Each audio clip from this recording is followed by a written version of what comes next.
Hey Professor, this is Siddharth Anand. This is going to be my the demo of the final project, which is the digital lock FSM on the Zybo. So let me go ahead and show you the this one design.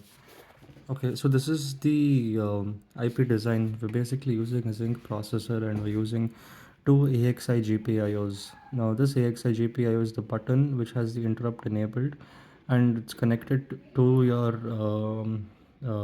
Zinc through, and the main thing here is the interrupt is connected to the interrupt port of the Zinc here, and the other AXI GPIO is the LEDs. Okay. So after this, we run our block automation and we generate a bit stream. Before that, we make a HDL wrapper, and we basically export that file into our Vitis. So let me show you Vitis right now, and let me just go over the code. So basically, these are all our, yeah, our includes and global variables, and this is to show the output basically, the case statements here, and this is our button handler. So we're basically using interrupts in our project, and this button handler is basically our callback to the interrupts. So, and this calls our transition state, and let me show you that transition state. So in our transition state basically has the finite state machine logic. So in the log state, if our input is 2, it goes to the next correct state as 1. If it is 1, it goes to a reset state.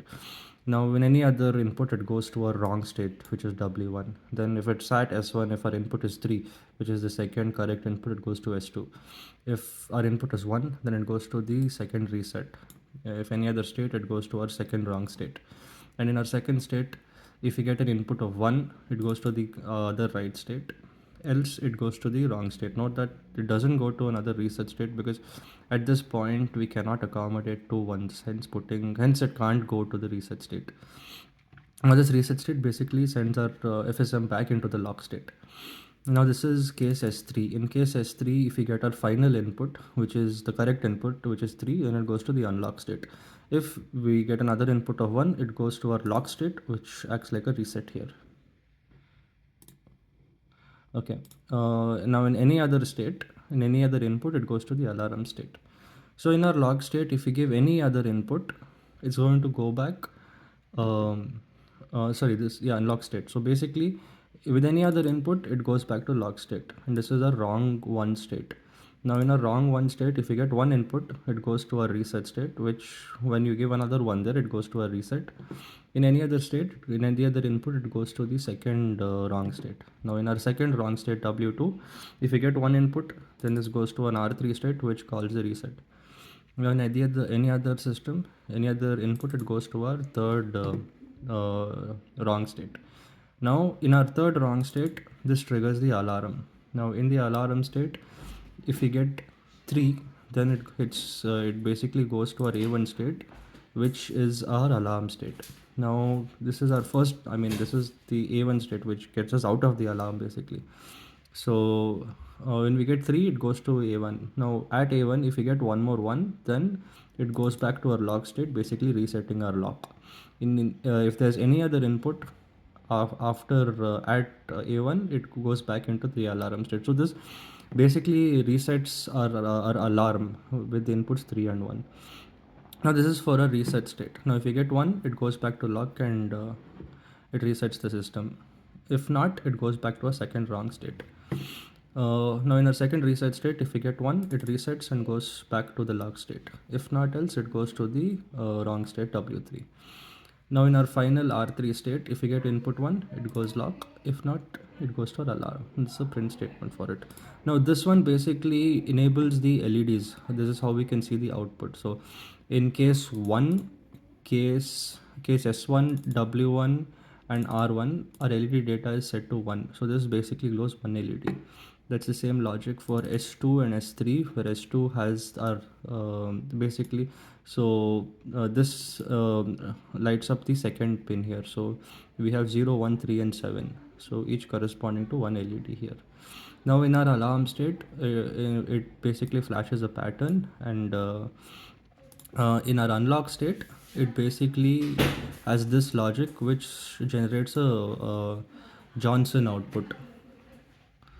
Okay, so this is our logic here. Okay, so uh, let me dump the code to the board, and then we can run our test cases on it.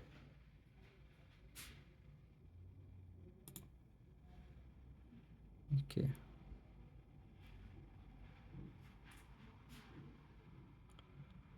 Okay, let's go to debug mode, clear. Let's add our port. Okay. Let me set this up. Okay. So these are our buttons. This is 1, 2, 3, and 4. Okay.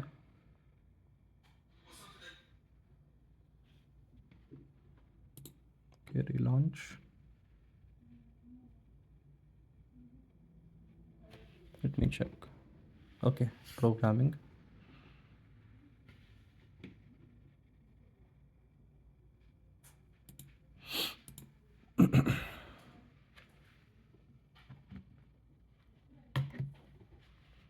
Okay, now let me run the test cases. Let's split the screen.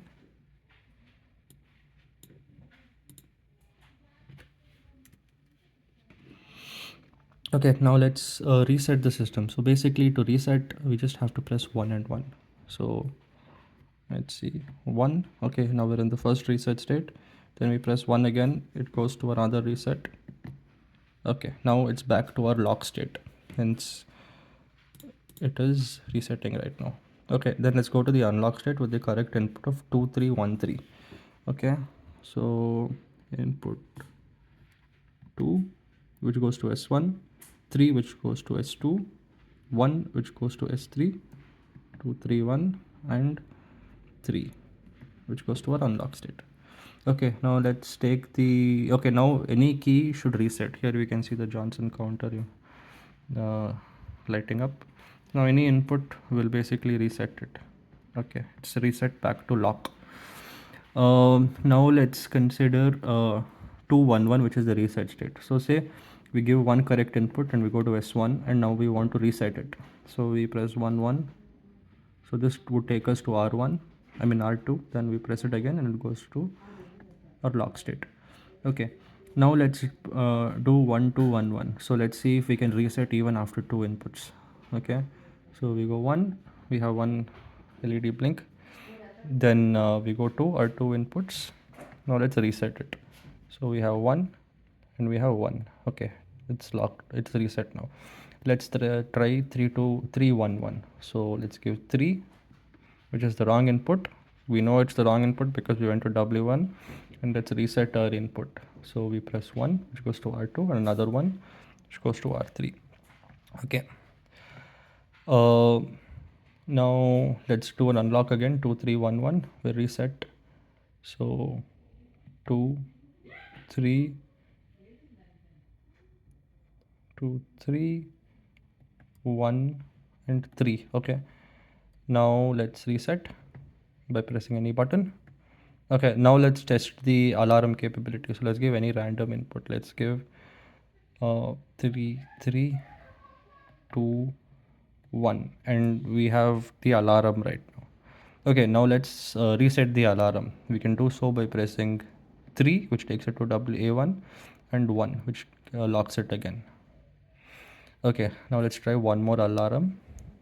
That is the 1 2 3 and 1. So we're in alarm. Okay, now let's reset it by pressing 3 and 1. Okay, so this is it. Okay, professor, so this concludes my demo, and thank you.